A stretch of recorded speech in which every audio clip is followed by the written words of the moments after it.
Voilà, nous sommes en place et de l'autre côté à Yaoundé, nous avons le visage de M. Ardongué Fak. C'est pour la lecture des journaux parus dans la capitale politique. C'est l'heure de la revue de presse. M. Ardongué Fak, bonjour et bon début de week-end. Et Carole, bonjour Soflane, madame, messieurs, merci de nous retrouver en direct de Yaoundé pour la lecture transversale. Première partie, en direct de Yaoundé justement. Commençons par Cameroun Tribune. Le quotidien gouvernemental ce matin fait focus sur les chefferies traditionnelles du Septentrion, constatant la percée des femmes dans le siècle jusque-là elles fermées.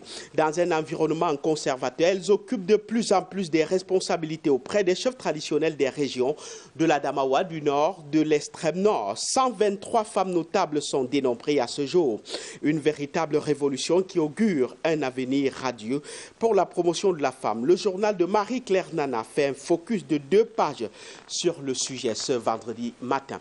Focus également de Cameroun Tribune sur la Commission des forêts d'Afrique centrale, en abrégé COMIFAC, dont le Cameroun vient de prendre la présidence du Conseil des ministres. Le ministre camerounais en charge des forêts et de la faune, Jules Doré-Ndongo, en présence du Premier ministre chef du gouvernement, Joseph Dion Gouté, a reçu l'onction de ses pairs hier pour assurer les fonctions du président de l'instance sous-régionale. C'était au cours de l'ouverture de la 10e session du Conseil des ministres de la COMIFAC hier, ici à Yaoundé. Un ministre qui se distingue à la grande une du quotidien Épervier dans son édition spéciale de ce vendredi matin. Il s'agit de Mounouna Fouchou. Il est écrit le journal de Léopold Clovis Noudjo, l'artisan d'une jeunesse exemplaire depuis son arrivée à la tête du ministère de la Jeunesse et de l'Éducation civique en octobre 2015. Il a mis en place un certain nombre de structures et programmes visant à sensibiliser le plus grand nombre des jeunes aux principes de la citoyenneté, du vivre ensemble harmonieux, du respect des institutions et lois de la République. Un homme qui rassure au ministère de la Jeunesse et de l'Éducation civique. Eux aussi, ils assurent la sécurité du chef de l'État. Eux, ce sont ces hommes à la une du quotidien Épervier. Le premier, Joseph Betty Assomo, ministre délégué à la présidence chargée de la Défense. Il a avec lui Galax Yves Landry Etoga, le secrétaire d'État auprès du ministre de la Défense chargé de la gendarmerie. Également, dans cette haute et délicate tâche de sécurisation du chef de l'État, le général de division Aïvo, directeur de la sécurité présidentielle. Pour faire le quatuor complet, il y a le colonel Raymond Jean-Charles Bécor Abondo, commandant de la garde présidentielle. La grande une du journal de Léopold Clovis Noudjo est consacrée au A 2019 ce vendredi. Avec cette mention, le ministre de l'administration territoriale prescrit professionnalisme aux encadreurs. Hier, en effet, au cours d'une concertation tenue avec ces encadreurs et les leaders du groupe des pèlerins, le ministre Paul Atangandji, président de la Commission nationale du Hajj à l'approche du pèlerinage, a donné les dernières précisions. À l'occasion, les fidèles ont élevé une prière pour la paix et l'unité et surtout pour le président de la République, Paul Biya. L'information majeure à la une de Afrique Info ce matin présente un as de l'Union des populations du Cameroun. Le secrétaire général Pierre Balaguel-Cotte, qui balise le terrain dans le cadre de la campagne d'installation des structures de base de ce parti. Ce leader charismatique a repris son bâton de pèlerin pour remobiliser ses camarades. Après Edeya et Bafoussam, la tête de proue du parti historique était l'hôte de la ville d'Ezeka le 6 juillet dernier, où il a eu droit à un accueil inédit. Partout où il est passé, écrit le journal de Diel Fils, que ce soit dans le chef-lieu d'Union Ekele ou ailleurs, il est resté fidèle à son discours d'engagement politique et républicain.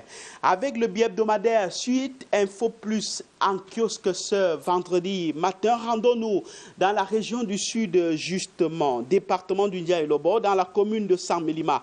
Écrit le journal, 12 hangars communautaires viennent d'être inaugurés par le maire André-Noël Essiane.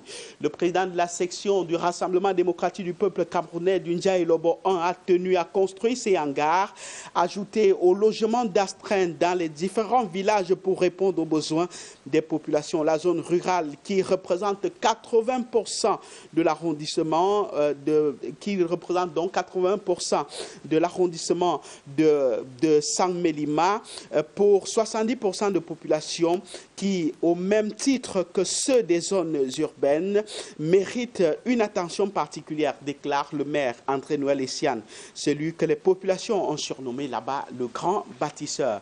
Pour bâtir, il faut de l'énergie et dans ce sens, le ministre de l'eau et de l'énergie, Gaston Eloundou Essomba, rassure par ses propos à la une du bi-hebdomadaire Sud Info, bientôt 420 mégawatts supplémentaires dans le barrage hydroélectrique de Natigal. Gaston Eloundou Essomba a en effet effectué le 8 juillet dernier une visite sur le chantier de construction de l'aménagement hydroélectrique de Natigal dans le département de la Haute-Sanaga, région du centre, en vue de la signature de la charte d'engagement de bonne collaboration entre les entreprises sous-traitants sélectionnées pour la réalisation du projet et la société Hydropower Company.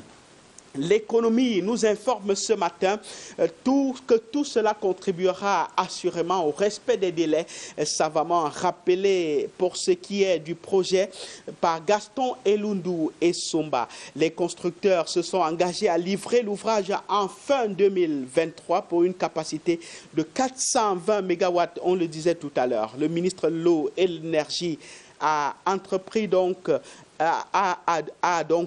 à l'entreprise manifester sa satisfaction pour le grand déroulement de ces travaux en cours dans le département de la Haute-Sanaga. Les différentes entreprises adjudicataires des différents lots ont pris un engagement ferme de bien collaborer pour le respect du calendrier fixé. La mise en service, par exemple, de la première turbine qui se fera vers septembre 2022, a-t-on entendu.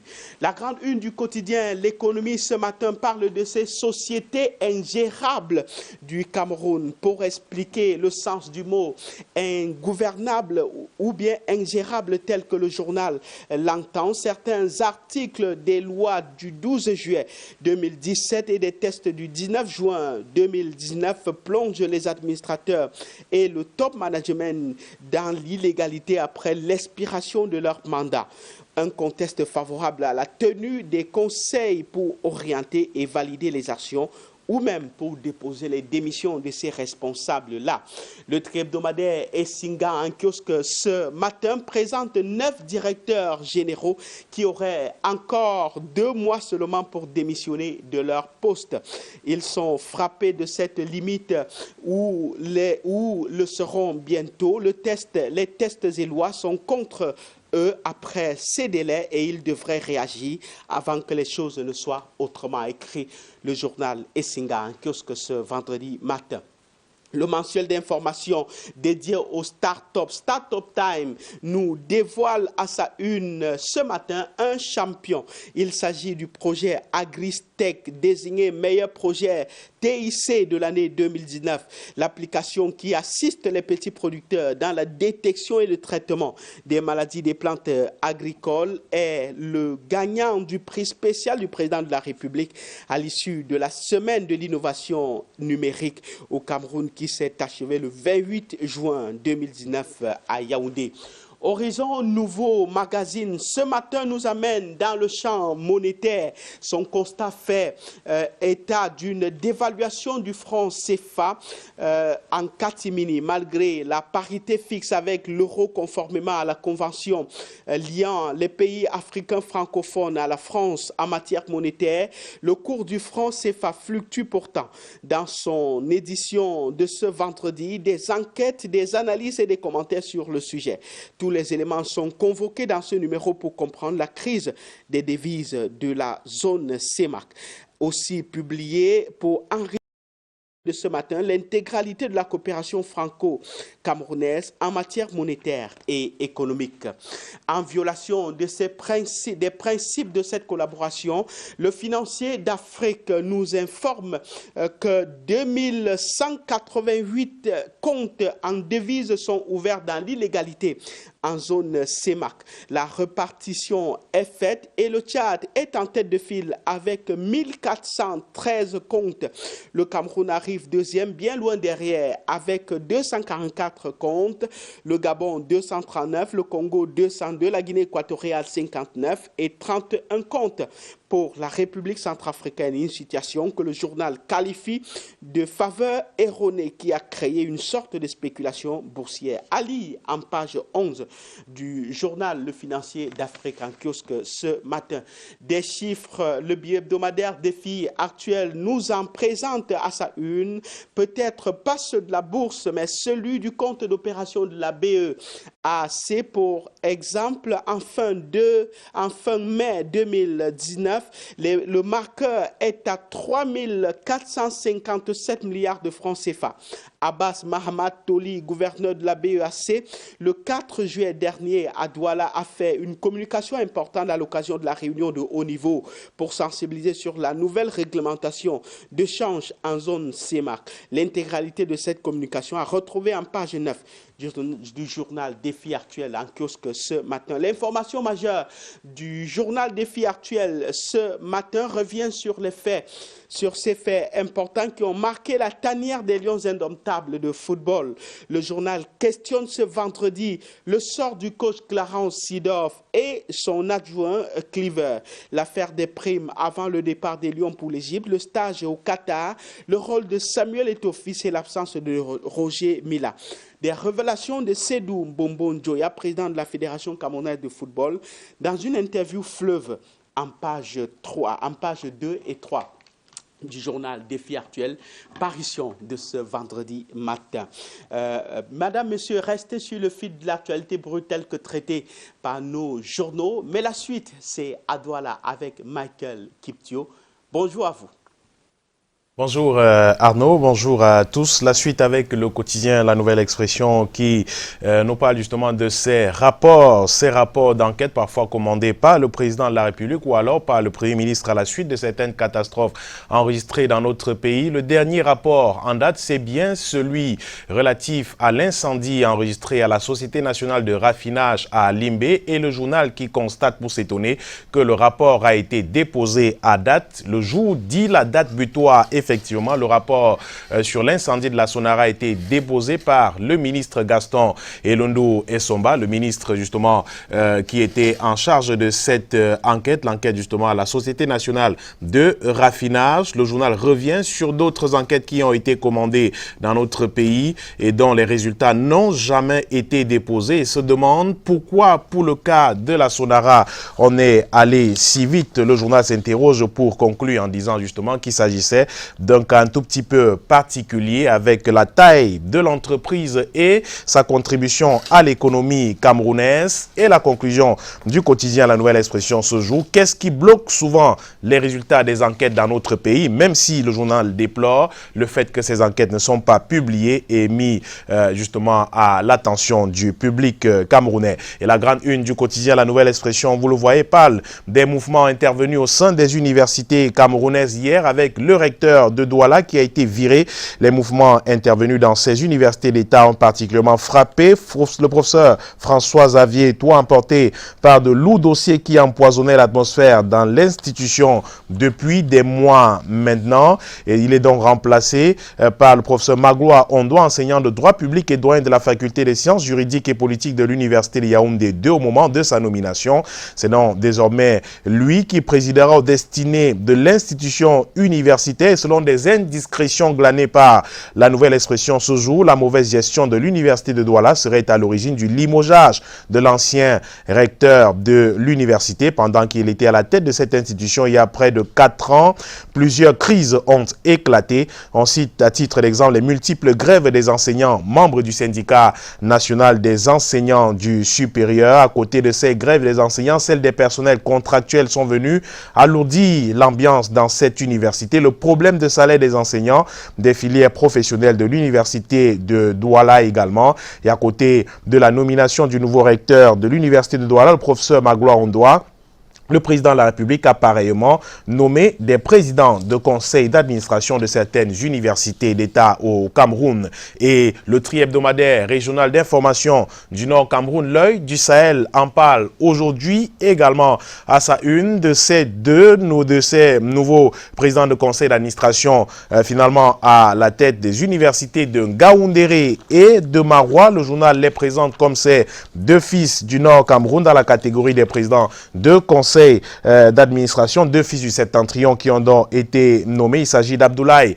Babalé, nommé président du conseil d'administration de l'université de Maroua, et d'Aboubakar, promu PCA de l'université de Ngaoundéré. Et en Ngaoundéré, on reste justement pour parler de la grande une du tri-hebdomadaire régional d'information du Nord Cameroun, l'œil du Sahel, qui parle justement de ce désaveu du Premier ministre à l'endroit du recteur de l'université de Ngaoundéré. Une correspondance demande à Ufi Tchinje Melo de surseoir à toute modification de la composition du conseil d'administration. C'est un autre coup de tonnerre qui retentit dans cette institution depuis le 9 juillet dernier. À cette date, c'est le secrétaire général des services du Premier ministre, Séraphin Magloire Fouda, a adressé une correspondance au recteur avec pour objet modification de la composition du conseil d'administration. Cependant, le recteur de l'université, écrit le journal, s'est refusé d'admettre qu'il y a eu de vives tensions lors de la tenue de la 42e session du conseil d'administration tenue le 28 juin dernier. Pourtant, l'institution sur les berges du lac de Dan bouillonne depuis la réduction des membres du conseil d'administration à 12 et pas seulement pour cette cause, une décision qui a tout au moins fait l'objet de joutes le 28 juin dernier au 42e conseil d'administration de l'université. C'est à croire, donc, conclut l'œil du Sahel ce jour, qu'avec la correspondance du secrétaire général des services du Premier ministre, un compte rendu fidèle a été fait par son représentant au conseil d'administration de l'université. Reste donc à savoir ce qu'augure la relation entre les membres bannis et le recteur, tous condamnés à s'asseoir désormais sur la même table, écrit l'œil du Sahel en kiosque aujourd'hui. Le quotidien Le Messager rend un hommage vibrant et mérité à Jean-Baptiste Sipa, l'ancien directeur de publication du journal, décédé avant-hier ici même à Douala. Hommage et témoignage à lire donc pour le vieux lion de la presse justement, celui que le journal appelle le doyen du journalisme au Cameroun. Des témoignages justement qui viennent de part et d'autre des confrères, journalistes et même lecteurs du quotidien Le Messager. Vie et mort de Jean-Baptiste Sipa, enthousiaste comme un jeune premier. Tous ceux qui ont travaillé sous sa coupole sont unanimes à reconnaître son esprit qui fourmillait d'idées. Les lecteurs perdent l'une de leurs plus belles plumes, adultes bien sûr, et certains de ces lecteurs s'expriment d'ailleurs dans les colonnes du journal Ce Jour, et des confrères également Alex Gustave, Azébazé, Charles Kachara et Ngafongan, et bien d'autres journalistes qui témoignent dans le journal Ce Jour. Et puis cette éditoriale, cette sortie plutôt de Serge Aimé Bikoy qui parle de la mort des sages dans la simplicité, l'humilité et la dignité. L'éditorial de Jean-François Chanon qui est également consacré à cette mort de Jean-Baptiste Sipa, qui parle des deux hommes, Djawé et Sipa, deux légendes désormais au paradis. Djawé et Sipa, c'est environ 40 ans de combat, 40 années durant lesquelles ils n'ont jamais renoncé à leur liberté de parole. Militants dans l'âme, ces deux hommes sont devenus des références en Afrique et dans le monde. Ils étaient à la fois des éditorialistes courageux et iconoclastes, des journalistes influents, des démocrates intransigeants et des débatteurs pugnaces. Le portrait de l'homme, c'est à lire donc dans le journal Le Messager en kiosque aujourd'hui, le journal qui donne la parole également un homme. Il est homme politique, président d'une formation politique nommée le FORDA, qui s'appelle Honoré François Sumo, qui fait des propositions pour sortir de la crise socio-sécuritaire enregistrée au Cameroun ces derniers temps. Il est difficile pour lui de se présenter parce qu'il a plusieurs cordes à son arc en raison d'une formation très éclatée, journaliste indépendant, analyste à l'UCED, puis collaborateur de groupe de presse Jeune Afrique en 1996. Honoré de Sumo a fait une partie de ses études à l'université d'Abidjan. Il a vécu plusieurs années. Il propose d'ailleurs la médiation de son parti politique nommé FORDAC dans la crise dite anglophone dans notre pays et même dans la gestion de la guerre contre Boko Haram. Il propose par exemple la construction d'un mur de 200 km entre le Cameroun et le Nigeria pour mettre à mal les assauts de la secte terroriste qui mène des incursions parfois dans la partie septentrionale du Cameroun, notamment à l'extrême nord. La page 12 du quotidien Le Messager ce jour est consacrée à la lutte contre les médicaments de rue dans notre pays. Le ministre de la Santé publique qui a donc annoncé le 10 juillet dernier à travers un communiqué qu'il a rendu public, une brigade spéciale arpentera les rues des zones urbaines et des périphéries pour procéder à la saisie et à la destruction systématique de médicaments et produits, un combat pour lequel ses prédécesseurs ont presque tous échoué. Manaouda Malachi réussira-t-il donc à briser le signe indien, s'interroge le quotidien Le Messager en kiosque aujourd'hui. Le quotidien Info Matin, également paru aujourd'hui, nous parle de ces manifestations de Genève, et des appels au génocide, les propos de haine et de tribalisme qui pullulent dans les réseaux sociaux depuis quelque temps et la réaction du littoral, le littoral justement qui dénonce avec la plus grande fermeté ces propos de tribalisme et ces manifestations portées contre le président de la République. Une initiative du ministre d'État Laurent Esso qui a donc rassemblé des élites et forces vives de la région du littoral pour désapprouver unanimement et sans réserve ces comportements inacceptables. C'était donc hier à Yaoundé, réunis autour justement du ministre Laurent Esso, par ailleurs chef de la délégation permanente régionale du comité central du RDPC pour le littoral. Élites et forces vives de la région ont réitéré leur soutien au président de la République et son épouse. Dans une note rendue publique, les fils et filles du littoral expriment leur indignation et condamnent fermement les actes odieux de violence et d'atteinte aux institutions républicaines perpétrés par des individus se réclamant d'une organisation dénommée Brigade Anti-Sadina visant à perturber le récent séjour du couple présidentiel en Suisse.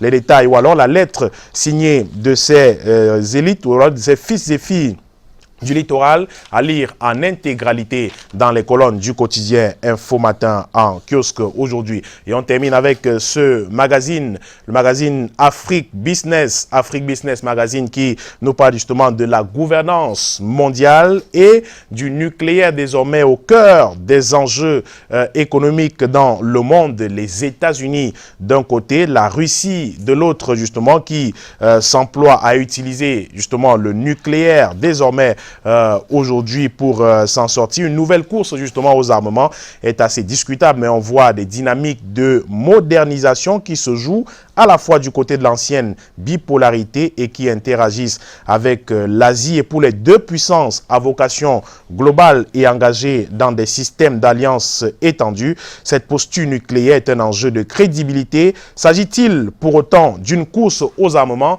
S'interroge Afrique Business Magazine qui ouvre également un débat sur le franc CFA, de l'ambiguïté à l'abolition. Faut-il réformer le franc CFA? C'est un sondage lancé par le magazine Afrique Business et l'éditorial du directeur de publication Joël Franklin Momo s'intéresse justement à la bonne gouvernance en Afrique, la bonne gouvernance qu'il pose comme axe d'émergence du continent africain et il compare d'ailleurs l'Afrique, cette bonne gouvernance africaine à celle prônée en Asie et en Chine précisément pour dire que sur le terrain du développement réel, les pays de l'Asie de l'Est ont initié depuis les années 1960 une accélération durable de la croissance économique leur permettant de s'arracher par vagues successives au sous-développement. Aucune autre région du monde depuis la fin de la Seconde Guerre mondiale n'a réalisé une telle avancée.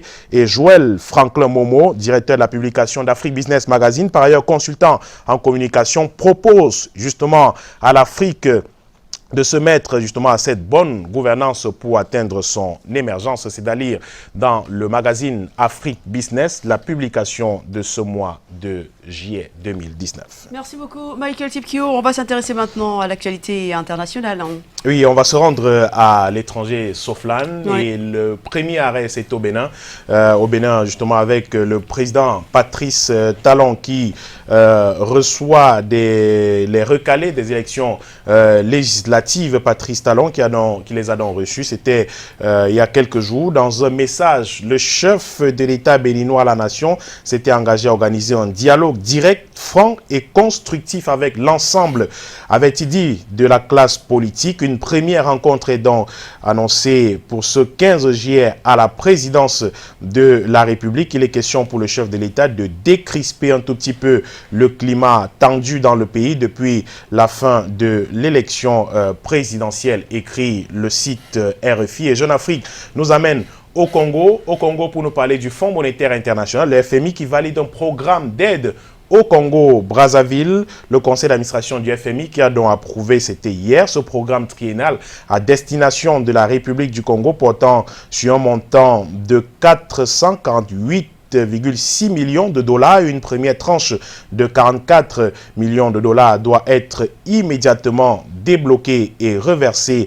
au pays, nous apprend le site Jeune Afrique, le journal Jeune Afrique. Jeune Afrique qui nous parle aussi de la France-Afrique justement à la faveur de ce grand débat africain qui a eu lieu hier en France. Et Wilfried Laureano de Rego est le nouveau coordonnateur du CPA d'Emmanuel Macron. Le Béninois Wilfried Laureano de Rego a été choisi pour succéder à Jules Amand Anyambosu au poste de coordonnateur du Conseil présidentiel pour l'Afrique d'Emmanuel Macron. Dans son sillage, 5 nouveaux membres intègrent le CPA, dont le président souhaite qu'il joue un rôle accru auprès des diasporas africaines de France. Et le journal Jeune Afrique qui nous fait également un compte rendu de ces échanges qui ont eu lieu hier à l'Élysée entre le président français, les diasporas africaines en présence du président ghanéen Nana Akufo-Addo. Le Soudan avec RFI, le Soudan, non, oui, bien sûr, Africa News, bien sûr, qui nous parle du G5 Sahel. Le G5 Sahel, effectivement, qui survit grâce à la France. Ce sont des propos d'un responsable français.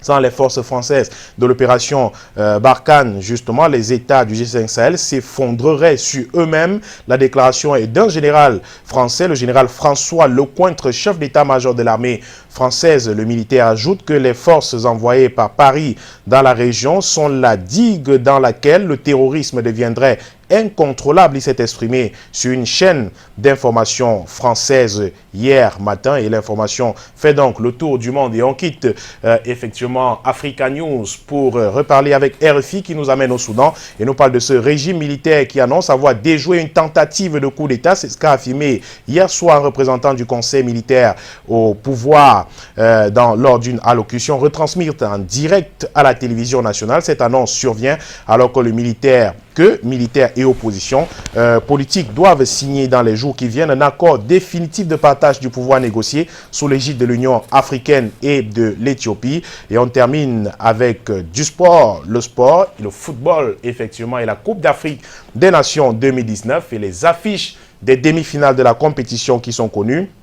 Les 4 finales de la CAN 2019 qui se sont jouées les 10 et 11 juillet dernier. Les 4 affiches ont tenu leurs promesses et désormais les yeux sont tournés vers les demi-finales prévues le 14 juillet prochain. Le Sénégal, le Nigeria, l'Algérie et la Tunisie savent ce qui les attend dans la suite de cette compétition.